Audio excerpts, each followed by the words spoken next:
क्या आपने कभी सोचा है कि महाभारत जैसी विराट और जटिल कथा में असली खलनायक कौन था?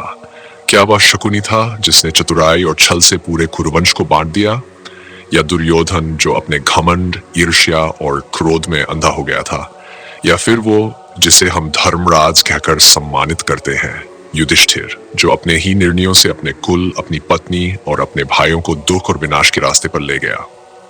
यह प्रश्न जितना साहसिक है उतना ही गहरा भी है, क्योंकि महाभारत में कोई भी पात्र पूरी तरह अच्छा या बुरा नहीं है। हर एक में अच्छाई भी है और त्रुटियां भी। लेकिन जब बात आती है खलनायक की तो हम ये समझने की कोशिश करते हैं कि वह कौन था जिसकी वजह से सबसे ज्यादा विनाश हुआ। कौन था जिसने वे फैसले लिए जो पूरे युद्ध की जड़ बने। आइए एक एक करके इन पात्रों को देखें और फिर तय करें कि असली खलनायक कौन था, शकुनी, दुर्योधन या युधिष्ठिर। पहले बात करते हैं शकुनी की। गांधार का राजकुमार, मामा का रिश्ता निभाने वाला और अपनी बहन गारी के अपमान का बदला लेने वाला शकुनी महाभारत का सबसे चतुर पात्र था। वह जानता था कि यदि वह सीधे युद्ध नहीं कर सकता तो वह अपने दिमाग से सबको मोहरे की तरह चलाकर खेल जीतेगा। उसने दुर्योधन के कान भरे, उसने धृतराष्ट्र के अंधे प्रेम को हथियार बनाया, और सबसे महत्वपूर्ण, उसने युधिष्ठिर को जुए के खेल में फंसाया। अब जहां से सारी त्रासदी की शुरुआत हुई। लेकिन क्या केवल शकुनी को दोष देना उचित है? उसने जो भी किया वह किसी और के हाथ में ताकत देने से संभव हुआ। अगर उसके पास वह शक्ति न होती तो क्या वह कुछ कर पाता? शकुनी तो केवल अपनी योजना पर चल रहा था, लेकिन जो राजा थे, जो धर्मराज कहलाते थे, क्या उन्होंने उसे रोका? अब बात करते हैं दुर्योधन की। दुर्योधन को हम अक्सर महाभारत का मुख्य खलनायक मानते हैं। वह ईर्ष्यालु था, अहंकारी था और उसे हर हालत में सत्ता चाहिए थी। उसके अंदर पांडवों के प्रति जो द्वेष था वह बचपन से पल रहा था। उसे अपने अधिकार से ज्यादा पांडवों के अधिकार से जलन थी। उसने वनवास, अपमान, अपहरण और यहां तक कि हत्या की भी योजना बनाई। और जब भी कोई उसे समझाने की कोशिश करता, चाहे भीष्म हो, विदुर हो या स्वयं श्री कृष्ण, वह नहीं माना। लेकिन क्या दुर्योधन वास्तव में अकेले ही सब कुछ कर रहा था? नहीं, उसे समर्थन मिला अपने पिता से, अपने मामा से और उस समाज से जो चुपचाप सब देखता रहा।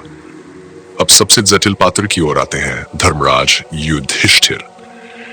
एक ऐसा व्यक्ति जिसे पूरा समाज धर्म का प्रतीक मानता था, जो शास्त्रों और नीति के बोध से जिसे सत्यप्रिय, न्यायप्रिय और संयमी कहा गया।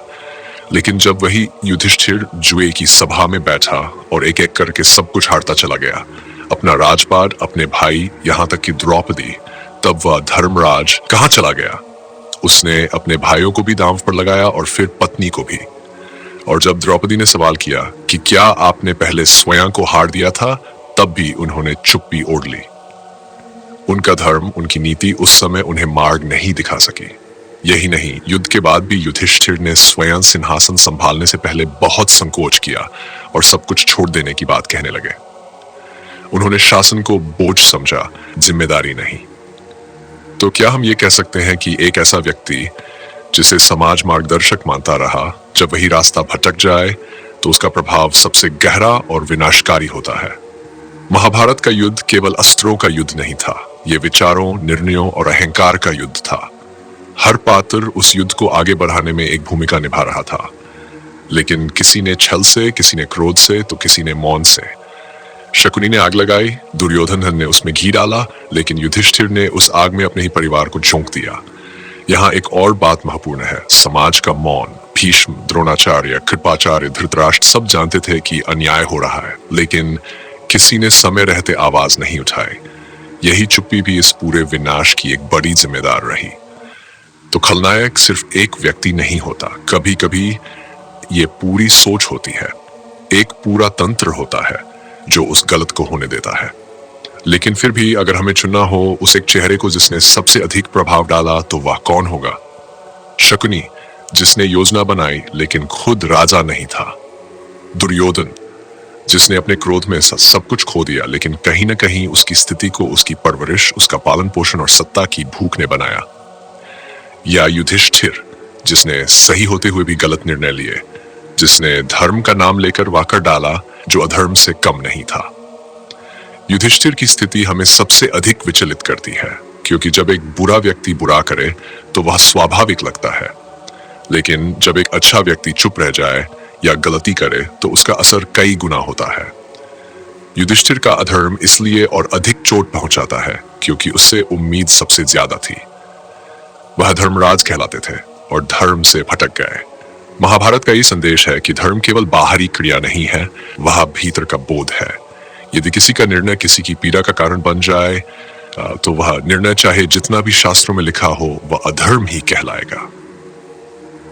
अब सवाल आपसे, आपके अनुसार महाभारत का असली खलनायक कौन था?